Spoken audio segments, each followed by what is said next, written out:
বেগমগঞ্জে প্রয়োজন বোধে আমি মিলিটারি নিয়ে এখানে আরেকটি ক্লিন হার্টের মতো ব্যবস্থা করে আপনাদেরকে উচ্ছেদ করব। এই বেগমগঞ্জে কোনো অস্ত্র ব্যবসায়ী অস্ত্রধারী থাকতে পারবে না। আমার সাথে আমার স্ত্রী, আমার সন্তান, আমাদের নেতাদের সাথে ছবি যদি দেখায়, তাকে প্রথম গ্রেপ্তার করে তার হাত পা ভেঙে দেবেন। যারা অস্ত্র ব্যবসা করেন, অস্ত্র দিয়ে ডাকাতি করেন, মানুষ খুন করেন, তাদেরকেও বলে দিতে চাই, বেগমগঞ্জে প্রয়োজন বোধে আমি মিলিটারি নিয়ে এখানে আরেকটি ক্লিন হার্টের মতো ব্যবস্থা করে আপনাদেরকে উচ্ছেদ করব। এই বেগমগঞ্জে কোনো অস্ত্র ব্যবসায়ী অস্ত্রধারী থাকতে পারবে না।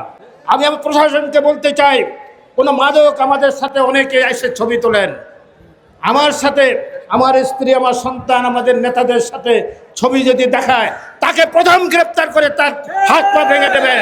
কারণ আমাদের সাথে ছবি থাকলে সে যে ভালো মানুষ, এটা ঠিক না। আমাদের সাথে হাজার হাজার মানুষ আসে, ছবি তুলে, সে সন্ত্রাসী হতে পারে, অস্ত্র ব্যবসায়ী হতে পারে, মাদক ব্যবসায়ী হতে পারে। সমাজের মানুষ আমাদের কাছে, আমরা তো তাকে ওইভাবে চিনি না। অতএব এই বেগমগঞ্জ থেকে মাদক উচ্ছেদ করতে হলে আমাদের সামাজিকভাবে আন্দোলন গড়ে তুলতে হবে।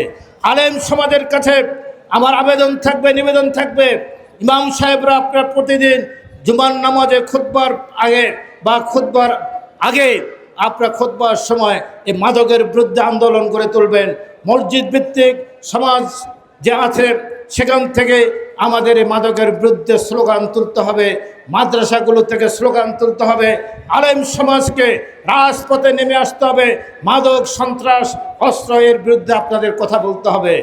এই প্রশাসনের লোকজনকে আমি বলতে চাই, আপনাদের আমি বহুভাবে বলেছি, এই মাদক ব্যবসায়ীদের বিরুদ্ধে আপনাদের সাঁড়াশি অভিযান চালু করতে হবে। আপনার তাদেরকে ধরে ইউএনও সাহেব আপনি ম্যাজিস্ট্রেট দেবেন, ধরে সাথে সাথে 6 মাস থেকে 1 বছর জেল দিয়ে দেবেন। তাকে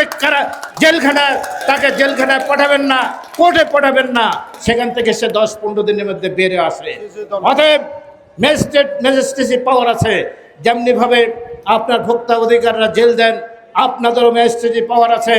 আপনারা ধরার সাথে সাথে তাদেরকে 6 মাস থেকে 1 বছর, 1.5 বছর, 2 বছর জেল দিয়ে দেন, তাহলে নির্মূল হয়ে যাবে। আর যেই পরিবারের সন্তান এই মাদক সহ গ্রেপ্তার হয়েছে, তার বাবাকে এনে 48 ঘন্টা থানায় বসে রাখবেন, যাতে ওই পরিবারে জানতে পারে, মানুষ জানতে পারে ওনার ছেলে মাদক ব্যবসা করে, মাদক সেবন করে। অতএব সমাজ থেকে এটা উচ্ছেদ হবে, না হলে উচ্ছেদ হবে না। সামাজিকভাবে আমাদের এক প্রতিরোধ গড়ে তুলতে হবে।